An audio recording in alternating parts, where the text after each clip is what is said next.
많은 사람들 가운데 우리를 택하여 부르시고 하나님의 자녀 삼아주사 변함없는 사랑의 눈으로 우리를 지켜주시는 하나님 아버지, 이 시간 감사와 찬양과 영광을 올려드립니다.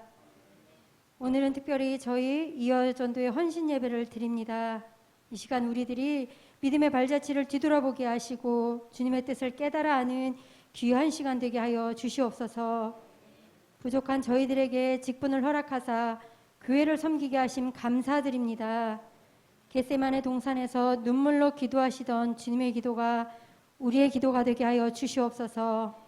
자신을 내려놓고 손수 제자들의 발을 씻겨주셨던 주님의 섬김이 우리의 섬김이 되게 하여 주시옵소서. 삶의 현장에서 안 믿는 자들과 구별된 삶을 살아가게 하시고 우리의 행동과 말을 통하여서 주님이 증거되도록 저희들을 도와주시옵소서. 가정에서는 현명한 아내와 어머니가 되게 하시며 사회에서는 거룩한 하나님의 자녀로 살아가도록 저희들을 도와주옵소서. 주님의 십자가의 은혜를 생각하며 묵묵히 주어진 길을 걸어가게 하시고 오직 주님만 바라보며 주님 오실 그때까지 저희들에게 주어진 사명을 감당하게 하여 주시옵소서. 이 시간 저희들에게 말씀을 대언하시는 귀한 목사님을 붙들어 주사 주님께서 성령으로 함께 하시고 저희들에게 꼭 필요한 말씀이 전하여지도록 능력을 더하여 주시옵소서. 이 시간 저희들이 드리는 예배를 우리 주님 기뻐 받아주시기를 원하며 거룩하신 예수 그리스도의 이름으로 간절히 감사하며 기도드립니다.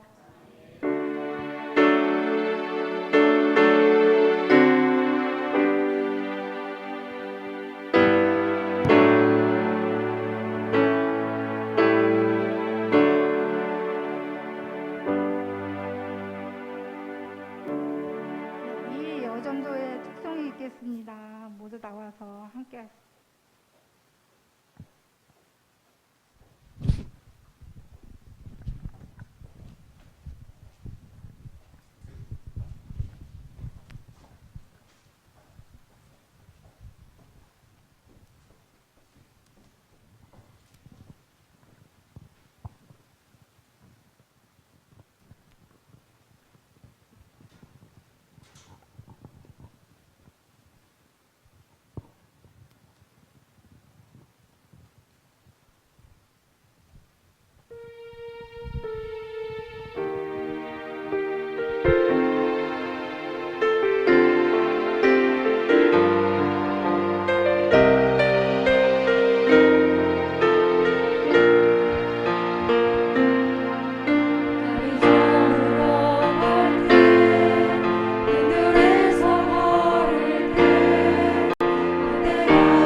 그때에 여호와를 경외하는 자들이 피차에 말하매 여호와께서 그것을 분명히 들으시고 여호와를 경외하는 자와 그 이름을 존중히 여기는 자를 위하여 여호와 앞에 있는 기념책에 기록하셨느니라.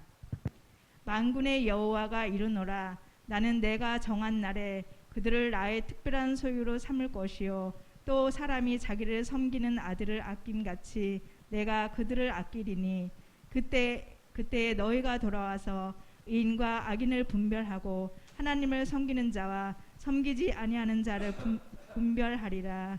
아멘. 그 말씀에 그 충만한 은혜 받으시기 바랍니다. 아멘. 오늘 말씀은 포로에서 돌아온 이스라엘 백성들을 향한 하나님의 경고의 말씀입니다.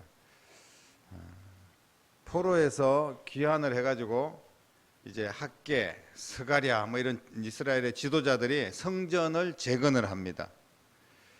어렵게 이제 하나님의 저주를 받고 막 이방인들에게 유린당하고 나라를 빼앗기고 이렇게 해가지고 이제 다시 돌아와서 쉽게 말하면 독립을 하고 해방이 되고 그리고 성전을 재건하고 이제 하나님의 백성들로 좀 이제 살게 되는 그런 과정인데, 근데 그로부터 수십 년이 지났지만 하나님께서 약속하신 게 있는데 그 약속이 잘 이루어지지 않는 거예요.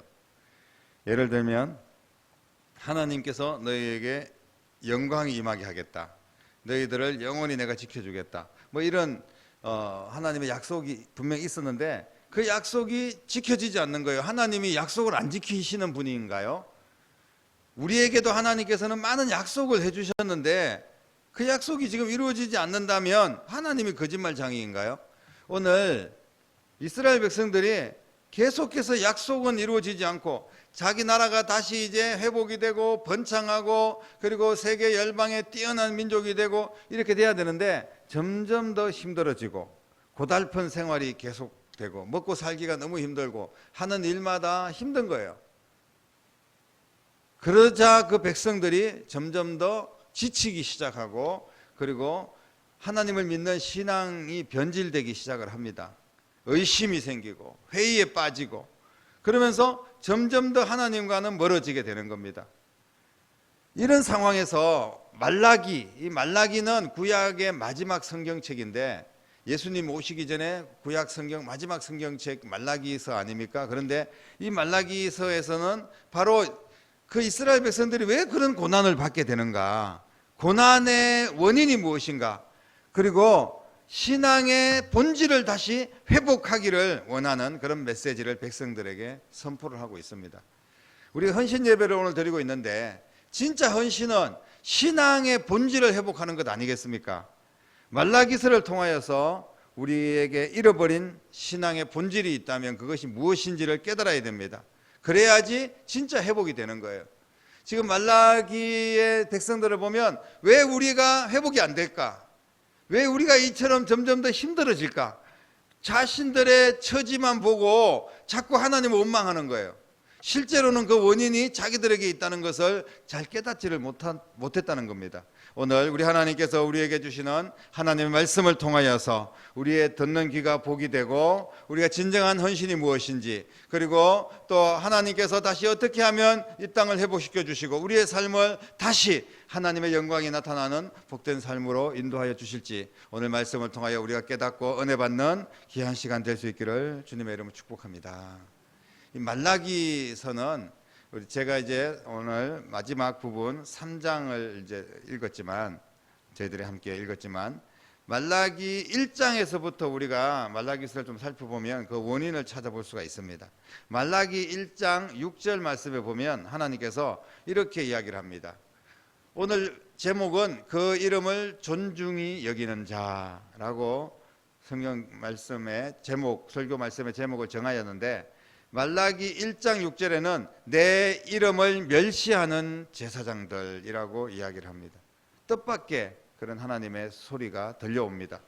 제사장 제사장이 누굽니까? 이스라엘 백성들을 대표해서 하나님께 제사를 드리고 예배를 드리고 이스라엘 백성들을 영적으로 지도하는 그런 사람들, 제사장들입니다. 오늘날 이야기하면 뭐 목회자, 목사님들보다 더 이렇게 거룩한 직분이다, 이렇게 우리가 이해를 할 수가 있지 않습니까? 그런데 하나님을 가장 가까이에서 섬기고 하나님께 예배하는 제사장들, 이런 제사장들에게 내 이름을 멸시하는 제사장들, 이렇게 말씀을 하십니다. 하나님의 이름을 제사장들이 멸시를 했다는 거예요. 정말 황당한 이야기가 아닐 수가 없습니다. 뭔가 하나님이 잘못 말씀하신 건가? 우리 귀가 어떻게 잘못 들었나? 이런 생각을 할 수밖에 없어요. 다른 사람들도 아니고 어떻게 제사장들이 하나님을 멸시할 수가 있겠습니까? 제사장들이 하나님을 멸시했다면 그 제사장들이 드리는 제사, 그 제사장들이 이스라엘 백성들을 인도하는데 그 지도자로서의 삶과 그들의 모습, 이게 도대체 어떻게 될까요? 도대체 제사장들이 하나님을 어떻게 멸시했다는 말씀일까요? 오늘 성경은 그 제사장들이 하나님을 어떻게 멸시했는지를 똑똑하게 말씀을 하고 있습니다. 우리는 그것을 분명하게 알아야 되고, 혹시나 내가 그 당시의 제사장들처럼 하나님을 멸시하고 있지 않는가, 이런 나 자신을 되돌아보는 시간이 되어야 됩니다. 누가 하나님을 멸시한다고 나 하나님 멸시해, 이렇게 말하는 사람은 세상에 아무도 없을 겁니다. 그러나 실제로 우리의 삶이 하나님을 멸시하는 삶이 아닌가를 되돌아봐야 된다는 말씀입니다. 1장 7절 말씀에 이런 말씀이 있습니다. 너희가 더러운 벽을 나의 제단에 드린다. 더러운 떡을 드렸다, 이런 말씀을 하고 있습니다. 1장 7절에 사람이 먹을 수 없는 떡을 드렸다는 거예요. 하나님이 살아 계셨는데 하나님이 살아 계신다는 것을 인식하지 않습니다. 다 쉬워서 버려야 되는 거, 사람도 못 먹는 거, 이런 거를 이렇게 겉만 번지르한 거죠. 유통기한 지난 거, 쉽게 말하면 이런 거를 하나님 앞에 드린다고 생각해 보십시오. 그 당시에 제사장들이 그렇게 사람들이 먹지도 못하는 더러운 떡을 하나님 앞에 드렸다는 거예요. 하나님을 멸시한 것이 틀림이 없습니다. 그것만 한 것이 아닙니다. 8절에 보면 눈먼 희생 제물을 바치는 것이 어찌 악하지 아니하냐, 병든 것을 드리는 것이 어찌 악하지 아니하냐. 하나님 앞에 제물을 드려야 되는데 구약 성경에는 양도 드리고 소도 드리고 이렇게 제물을 비둘기도 드리고 정성을 다해서 가장 좋은 것, 첫 번째 것, 내가 키우는 것 중에서 가장 튼튼한 거, 이런 거를 하나님 앞에 드려야 되지 않습니까? 하나님 앞에 드리는 거니까. 그런데 하나님 앞에 눈먼 거, 병든 거, 다른 사람들이 사가지도 않는 거예요. 그리고 그런 것들은 정말 갖다가 버려야 될 것들입니다. 쉽게 말하면 짐승들도 장애가 있는 짐승, 쩔룩하는 그런 뭐 다리 하나 없는 그런 짐승들, 값도 나가지 않고 필요 없는 것들, 이런 것들 자기의 인생에 그냥 뭐 있어도 그만 없어도 그만, 아니면 차라리 그냥 이참에 정리하고 없애버리자, 뭐 이런 것들을 하나님 앞에 만약에 골라가지고 드린다고 생각을 해보십시오. 기가 막힐 노릇 아닙니까? 그런데 정말로 그 당시에 제사장들이 그런 것들을 드렸다는 거예요. 그러면서 하나님께서 이렇게 이야기합니다. 너희들의 그 위에 총독들에게 그런 것을 드리면 그거 받겠느냐, 이렇게 물어봅니다.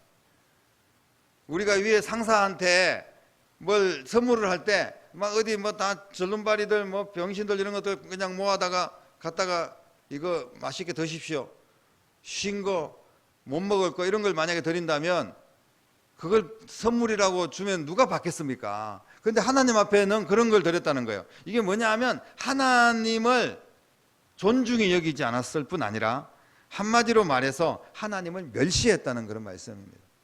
그러니까 하나님이 뭐 있기는 해? 형식적이야. 내가 제사장이니까 제사장 노릇 하려면 그렇게 제물도 드려야 되고 하는데 뻔뻔하게 그냥 얼굴에 철판을 깔고 하나님 앞에 그렇게 드린 거예요.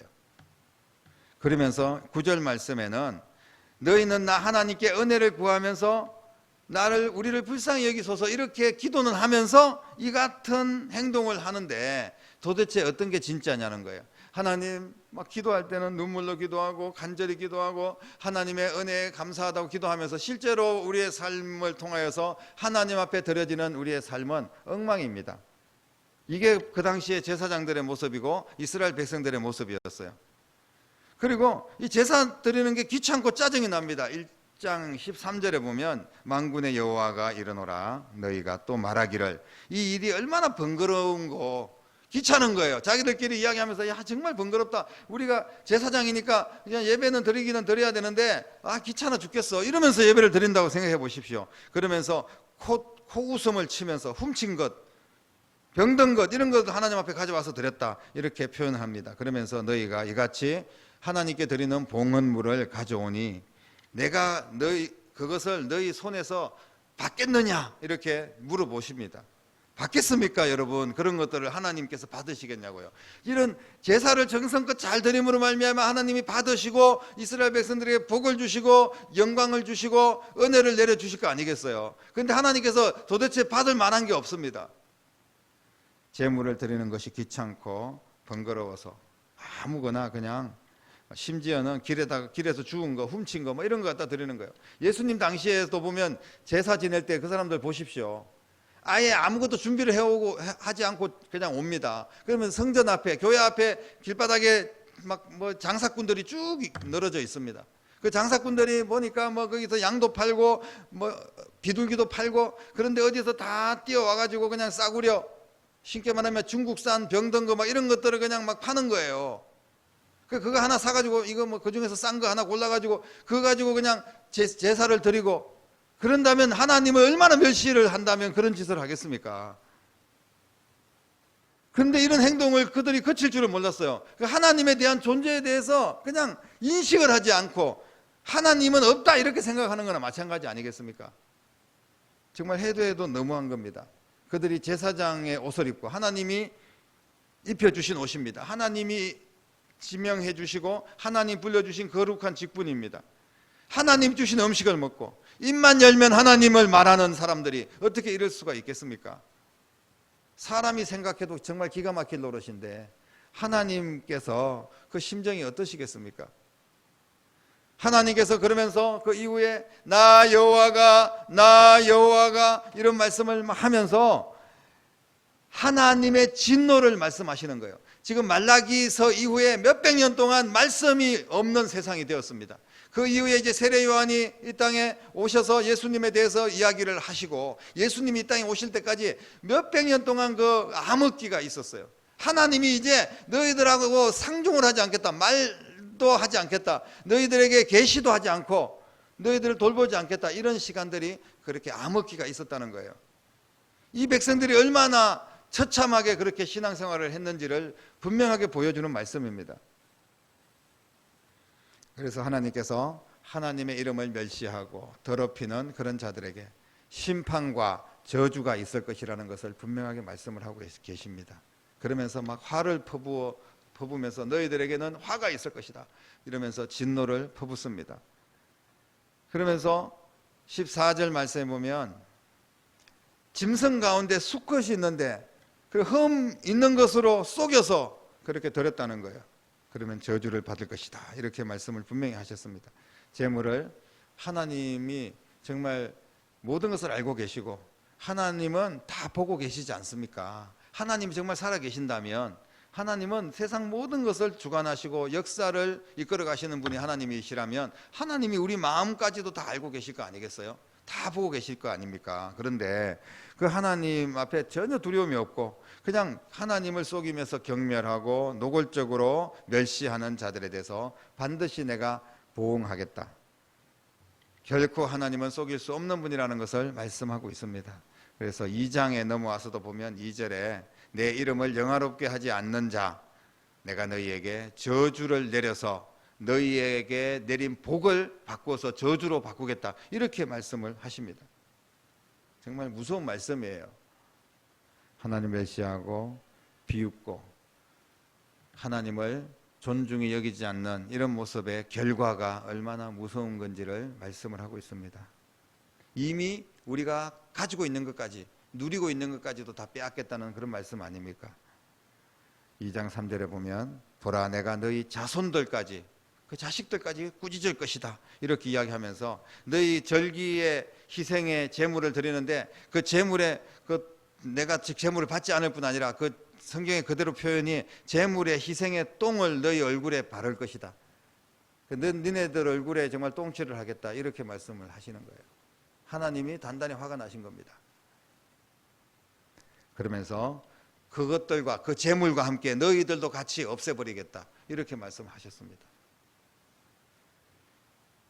그러면서 9절 이어지는 2장 9절의 말씀, 나도 너희로 하여금 모든 백성 앞에서 멸시와 천대를 당하게 할 것이다 라고 말씀하십니다. 너희들이 나를 멸시하고 천대했으니까 나도 너희들을 이게 모든 민족에게 멸시와 천대를 받게 할 것이다 이렇게 말씀하셨어요. 그런데 하나님 말씀은 그대로 다 이루어지는 겁니다. 그 이스라엘 백성들이 얼마나 멸시 천대를 받으면서 방황하고 헤매고 몇 천 년 동안 그렇게 유태인들이 학살을 당하고 고통을 당하고, 그러면서도 하나님 백성들을 하나님께서 결국은 또 붙드시고 이런 은혜가 있지만, 그러나 그 과정에 벌을 내리신 것은 혹독한 그런 처벌을 내리셨던 것을 보게 됩니다. 이런 진노를 누가 막을 수가 있겠습니까? 여러분, 하나님께서 우리에게 이런 진노를 내리신다면 그거 막을 수 있는 능력이 누가 있습니까?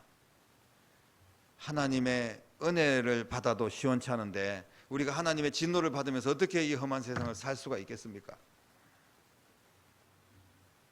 생각만 해도 끔찍한 일이 아닐 수가 없습니다. 그렇다면 오늘 우리는 우리의 신앙의 모습을 이 말라기서를 통하여서 다시 한 번 더 점검하고 되돌아봐야 됩니다. 얼마나 여러분들은 하나님의 이름을 존중히 여기고 계십니까? 혹시 우리의 삶 속에 맨날 이런저런 환난이 멈추지 않고 계속 고통이 임하고, 그렇다면 혹시나 내가 하나님의 이름을 멸시하는 그런 신앙생활을 하고 있지는 않는지, 우리가 이 말씀을 통하여 우리 자신을 되돌아볼 수 있는 지혜가 필요합니다. 어떤 삶이 하나님의 이름을 멸시하는 그런 신앙의 태도일까요? 바로 오늘 말라기 1장, 2장에 걸쳐서 하나님께서 주신 말씀을 통하여서 보면 형식적인 신앙입니다. 신앙생활 하는데 형식적으로 한다는 거예요. 그냥 마지못해서 흉내는 내는데 그 마음에는 이미 하나님이 떠나 있습니다. 하나님이 원하시는 일에 이러쿵저러쿵 불평 불만은 많고, 그리고 전심을 다해서 하나님을 사랑하고 하나님을 섬기는 그런 모습이 없어요. 하나님이 하시는 일을 우습게 여기고 비웃고 업신여기고 이런 모습들이 있다는 거예요. 이 모든 모습은 살아계신 하나님을 무시하는 그런 행동입니다. 하나님의 이름을 멸시하는 일이 제물을 드리는 일과 제사를 드리는 자, 제사장들에게 이런 일들이 일어났다고 생각한다면 이거는 무슨 의미냐 하면 한마디로 예배가 무너졌다는 겁니다. 그런 사람들이 제사장이라고 앞에 나와서 예배를 드린다고 하는데 그 예배가 제대로 하나님께서 받으실 만한 예배가 되겠습니까? 예배가 무너졌다는 것은 하나님의 이름과 그 하나님의 성품이 멸시를 당하고 조롱을 당하고 있다는 것입니다. 예배는 하나님의 이름을 존중히 여기는 가장 귀한 시간입니다. 우리가 지금 하나님 앞에 예배를 드리고 있지 않습니까? 또 오늘은 특별히 헌신 예배를 드리고 있습니다. 그러면 우리가 뭐 그렇다고 해서 뭐 과장되게 포장해가지고 뭐 완전히 뭐 화려하게 무슨 보석 시장을 다 해가지고 하나님 앞에 나타나라는 그런 말씀이 아니라 모든 몸가짐, 마음가짐 하나하나에 정말 하나님 앞에 정성을 우리가 표시를 해야 됩니다. 그 마음의 중심을 하나님 앞에 드려야 된다는 거예요. 쉽게 말하면 하나님은 오늘 우리에게 무너진 예배를 다시 세우기를 원하고 계시는 줄로 믿으시기를 바랍니다. 예배를 최선을 다해서 올려드리는 것이 하나님 그 이름을 존중히 여기는 자의 모습이라는 말씀입니다. 예배는 나를 하나님 앞에 드리는 시간이라는 것을 잊지 마시기를 바랍니다. 우리가 예배에 대해서 잘못된 그런 생각들을 버려야 됩니다. 우리가 예배는 아무렇게나 드려도 된다고 생각하면 그냥 우리가 뭐 예배 드리고 싶으면 드리고 말고 싶으면 말고 그냥 예배 뭐 지각하고 할 수도 있고 뭐 예배 그냥 뭐 급한 일이 있으면 빠질 수도 있고, 우리가 이런 정도로 그냥 예배를 소홀하게 생각한다면 이것은 하나님을 멸시하는 거 아니겠습니까? 여러분, 무너진 예배를 회복시키기 위해서 예수님께서 이 땅에 오셔서 친히 제물이 되어주신 줄로 믿으시기를 바랍니다. 그래서 예수님의 이름으로 우리가 하나님께 예배를 드리는 거예요. 그래서 예수님이라는 그 제물을 온전한 제물입니다. 인간들이 자꾸 막 거짓된 제물을 드리고 썩은 거 드리고 병든 거 드리고 이러니까 온전한 제물이 예수님이 이 땅에 오신 겁니다. 그러니까 예수님께서 친히 십자가에서 못 박혀 죽으시면서 자신이 산 제물이 되신 거예요.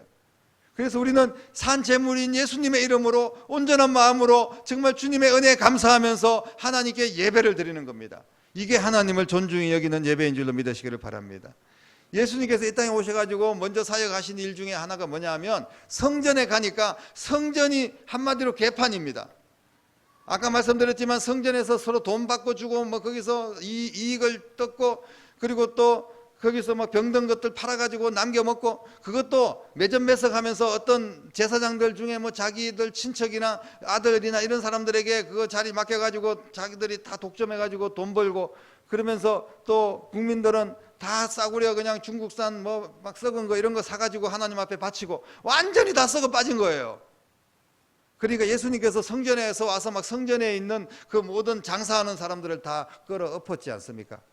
그러면서 너희들은 성전을 강도의 소굴로 만들었다. 성전은 하나님 앞에 예배하고 하나님께 기도하는 곳인데 너희들이 강도의 소굴을 만들었구나. 이러면서 예수님께서 막 진노를 하셨지 않습니까?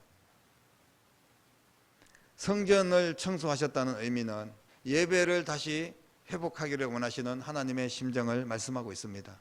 왜 예배가 회복돼야 됩니까?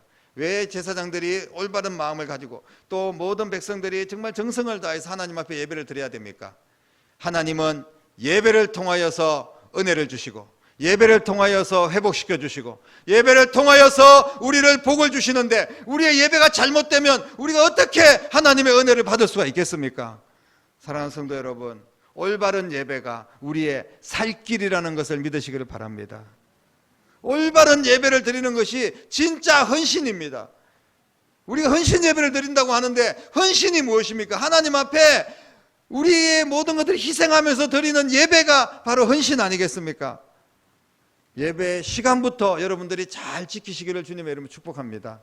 이것은 우리가 귀찮은 일이 아닙니다. 힘든 일이 아니에요. 복 받는 일입니다. 여러분, 하나님께서 복을 주시겠다는데 그걸 그냥 우리가 굴러들어온 복을 발로 내걷어 차면 되겠습니까? 하나님께서 우리에게 예배만 잘 드리면 복을 주시겠다고 하는데 그 예배에 우리가 정성을 다해서 못 드리겠습니까?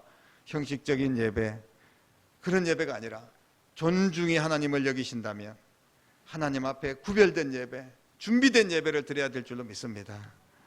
예배는 아무런 준비 없이 그냥 주님을 그냥 뭐 털레 와가지고 그냥 뭐 아무렇게나 앉아있다 그냥 1시간 때우고 가고 내가 앉은 자리 그냥 엉덩이나 따뜻하게 만들고 집에 다시 돌아가고 이게 예배가 아니라는 거예요. 찬양을 한마디 하더라도 기도를 드릴 때 말씀을 들을 때 간절한 마음이 우리 가운데 있어야 되고 어떻게 하면 내가 하나님을 기쁘게 해드릴까? 어떻게 하면 내가 하나님 앞에 무엇으로 내가 하나님을 섬길까? 이런 마음 자세가 우리에게 필요하다는 겁니다. 예배는 다시 말씀드리면 하나님으로 충만해야 되고 하나님을 사랑하는 마음이 있어야 됩니다. 우리가 자식들 사랑하면 자식들한테 뭐 좋은 거 주고 싶은 마음이 막 간절하지 않습니까? 우리가 누군가를 막 좋아하는 사람 있고 그리고 뭐 정치인들도 보면 막 누구 정치인들을 좋아하는 자기가 쉽게 말하면 지지하는 그런 정치인이 뭐 대통령 후보가 있으면 막 잘 되기를 바라고 이런 간절한 마음이 있잖아요. 사람들 사이에서도 그런 게 있지 않습니까? 그렇다면 하나님 앞에는 우리가 더욱더 그렇게 해야 되는데 하나님은 그냥 아무렇게나 취급을 하는 거예요. 그래서는 절대로 되지 않습니다. 그것은 바로 하나님을 조롱하는 겁니다. 하나님 비웃는 거예요. 우리가 제대로 예배를 드리지 못하는 그 자세 자체가 하나님을 비웃는 것이라는 것을 오늘 말씀을 통하여서 똑바로 알아야 됩니다. 그의 이름을 존중히 여기는 여러분 되시기를 주님의 이름으로 축복합니다. 예배에 드려지는 예배에 드려지는 기도, 이 모든 찬양, 하나님 앞에 나를 드리는 겁니다. 부끄러운 모습으로 내놓아서는 안 됩니다. 여러분, 이스라엘 백성들이 왜 하나님 앞에 이렇게 저주를 받고 책망을 받았습니까? 찌꺼기를 드리고 인색하게 드리고 막 썩은 거 드리고 필요 없는 것들 뭐 썩고 남는 거, 하나님이 그런 걸 받으시는 하나님이시냐고요? 하나님이 무슨 거지도 아니고 하나님께서 그런 거 받으시는 하나님이 아니지 않습니까? 가장 먼저 구별하고 가장 좋은 것으로 드리고 가장 첫 시간을 하나님 앞에 드리고 내 마음의 첫 자리, 내 중심에 항상 하나님을 모시고 우리가 살아나가는 것, 이게 바로 하나님의 이름을 존중히 여기는 모습인 줄로 믿으시기를 바랍니다. 하나님의 이름을 존중히 여기는 예배자를 하나님께서 눈여겨보시고 반드시 축복해 주실 줄로 믿으시기를 바랍니다. 하나님께서 그렇게 약속해 주셨습니다. 하나님께서 오늘 마지막 이제 3장에 와서 뭐라고 말씀하셨습니까? 오늘 본문 말씀에 1장 2절에 계속 책망도 하시고 저주도 하시고 그렇게 하셨는데 3장 마지막에 이제 와서 하나님께서 뭐라고 말씀하셨냐 하면 그런 가운데서도 하나님께 구별하여 내 이름을 존중히 여기고 예배하는 그 사람을 내가 축복하겠다는 거예요. 만군의 여호와가 이르노라 나는 내가 정한 날에 그들을 나의 특별한 소유로 삼을 것이요 또 사람이 자기를 섬기는 아들을 아낌없이 내가 그들을 아껴주겠다고 말씀하셨습니다. 그리고 그때 너희가 돌아와서 의인과 악인을 분별하고 하나님을 섬기는 자와 섬기지 아니하는 자를 분별할 것이다. 양과 염소를 분별하게 되고 알곡과 쭉정이를 분별하게 된다는 거예요. 하나님을 존중히 여기는 자는 하나님도 존중히 여기실 줄로 믿으시기를 바랍니다. 하나님을 존중히 여기는 예배자를 하나님께서도 그의 삶과 그의 가정과 그의 자녀들을 존중히 여기시고 축복하여 주실 줄로 믿으시기를 바랍니다. 오늘 헌신 예배를 드리는 이 여전도회 뿐 아니라 우리 모두가 정말 그의 이름을 존중히 여기는 말로만이 아니라 우리의 모든 삶을 통하여서 하나님의 이름을 존중히 여기는 모습으로 하나님 앞에 예배하는 여러분 되시고 그래서 진정한 헌신자가 되시기를 바랍니다. 그래서 하나님께서 내가 하나님 앞에는 하나님을 존중했지만 부족한 게 많잖아요. 하나님을 존중하기는 하지만 하나님 앞에 내가 무엇을 얼마나 많이 드릴 게 있겠습니까? 그러나 하나님은 우리에게 천배 만배로 우리 자녀 손손까지 복을 주시고 은혜를 주실 줄로 믿으시기를 바랍니다. 하나님께서 하나님 앞에 드려진 삶, 하나님 앞에 드려진 예배는 공짜가 없습니다. 그저 하나님께서 무시해버리고 없애버리지 않습니다. 우리가 정성을 다하고 우리가 최선을 다하여 하나님을 섬기고 예배하기만 한다면 그런 사람들을 하나님께서 찾으시고 그 예배자를 존중히 여기시며 복을 주시는 그 은혜가 바로 이 여전도회와 오늘 예배드리는 여러분들과 여러분의 가정과 자녀들 가운데 그 이름을 존중히 여김으로 말미암아 여러분들도 하나님과 사람 앞에 존중의 여김을 받는 축복된 인생이 되시기를 주님의 이름으로 간절히 축원합니다. 기도드리겠습니다. 하나님 아버지 은혜를 감사를 드립니다. 이스라엘 백성들이 자신들이 망할 짓을 했으면서도 하나님을 원망하고 그리고 책망받을 때도 깨닫지 못하고 계속해서 하나님 앞에 올바른 예배를 드리지 못해서 점점 더 큰 고통에 빠졌다는 것을 우리가 꼭 기억하게 하시고 오늘 말씀을 교훈 삼아 우리는 하나님의 이름을 존중히 여기는 자들이 되게 하시고 참된 예배자가 되게 하시고 하나님이 찾으시는 바로 그 한 사람의 예배자가 되어서 하나님께 귀하게 쓰임받고 하나님께서도 우리의 모든 삶을 존중히 여겨주시고 우리의 가정과 일터와 자녀들까지 존중히 여겨주시는 복된 삶을 살아갈 수 있도록 큰 은혜를 부어 주시옵소서. 살아계신 예수님 이름으로 간절히 기도드립니다. 아멘. 이제는 우리를 하나님을 존중히 여기는 사람으로 세우시기 위하여 이 땅에 오셔서 친히 깨끗한 제물이 되시고 나를 대신하여 십자가에 죽으시고 부활하셔서 영원한 생명의 주인이 되신 우리 주님 예수 그리스도의 은혜와 하나님 아버지의 극진하신 사랑하심과 성령님의 감화, 감동, 충만, 역사, 인도하심이 오늘 예배를 드리는 헌신 예배를 드리는 이 여전도의 회원들과 이 자리에서 예배하는 모든 성도들과 우리의 가정과 우리의 자녀들과 우리의 일터와 교회와 이 나라와 민족 위에 이제부터 영원토록 함께 있을지어다. 아멘.